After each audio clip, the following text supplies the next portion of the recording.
So, continuing my newfound love affair for French pocket knives, I went ahead and ordered another knife from knivesofrance.com. This is the, see if I can read this here, Langres. That's definitely not pronounced right.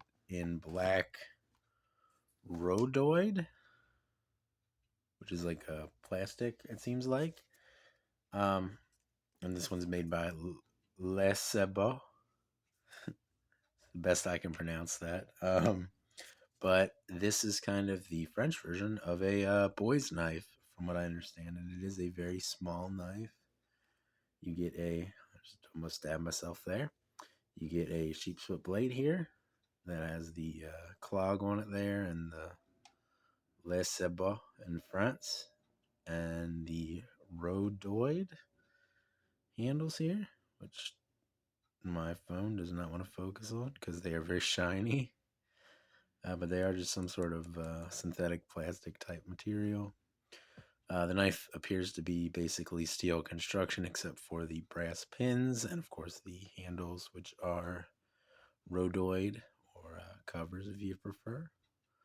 It does have a bit of an elongated bolster, but I wouldn't really refer to it as a Barlow, obviously. I don't think France or any French knife companies make a Barlow, at least not that I know of. But this is kind of the French version of a boy's knife. And before I go too much further here, because this knife is quite a bit smaller than I thought it was going to be, I'm going to show you a little bit of a size comparison here. So I was really hoping this was going to be more along the size of a 15, Great Eastern Cutlery 15, that is. But you will see very quickly that the 15, and the 15 is not a huge knife or anything, but the 15 is quite a bit larger than it. It's more lengthwise anyway, in line with the 14, which isn't horrible or anything, but it is obviously much thinner and everything, but it's around the same like length and everything as the 14.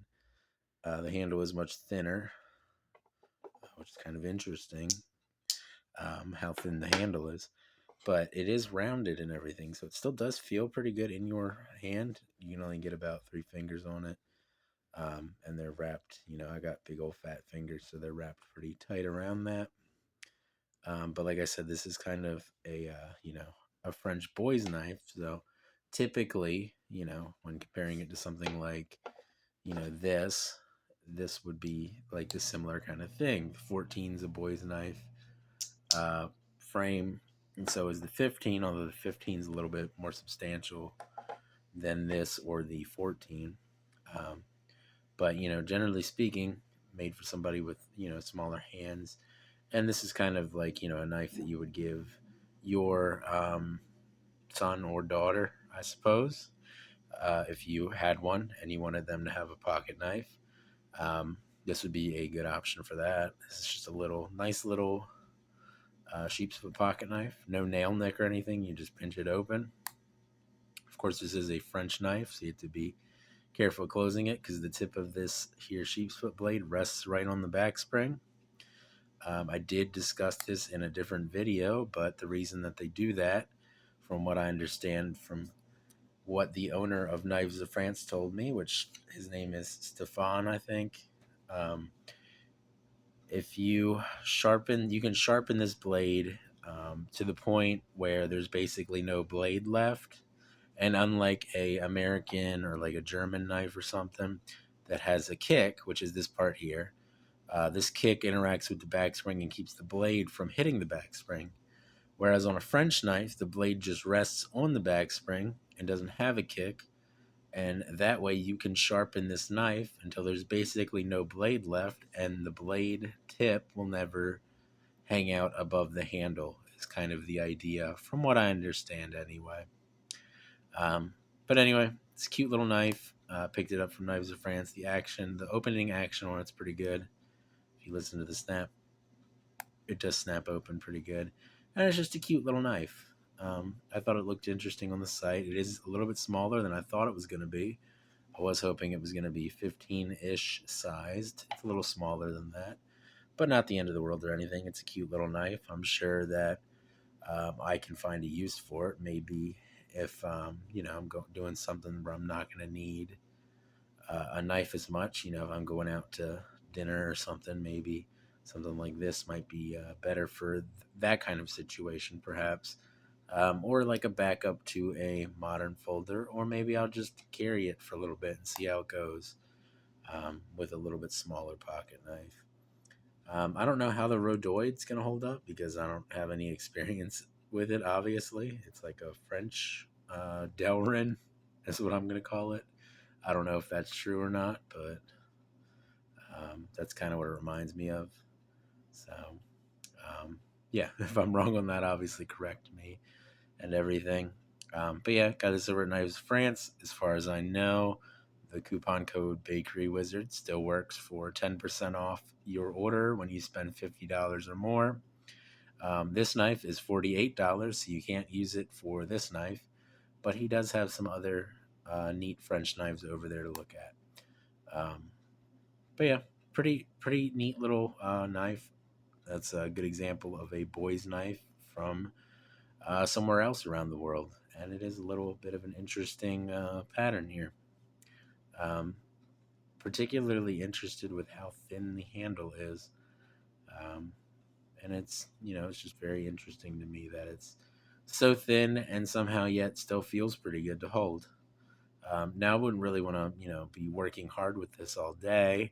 I think if I was going to be working hard with a French pocket knife all day, I'd probably want a barrel knife, or maybe my Prattle or the Alpine. Those are all bigger handled knives. Particularly the barrel feels really good in your hands because of the way the handles are shaped and everything. And of course, I don't have any of these here to show you because I don't ever think about that. Um, but yeah, cool little knife.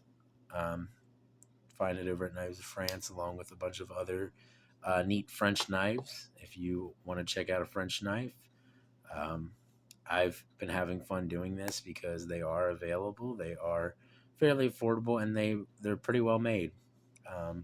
And in the world where it's difficult to get certain knives, like stuff like Great Eastern Cutlery and some of the more higher end brands like the old Winchesters and old Remingtons and stuff, it's getting harder to get that kind of stuff, and it's nice to have other options out there.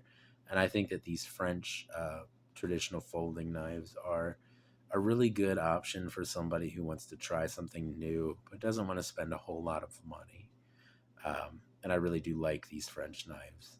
Like I said, the only real thing about the French knife is you just have to remember to be careful closing that blade, because otherwise you're going to really mess up the tip of this knife.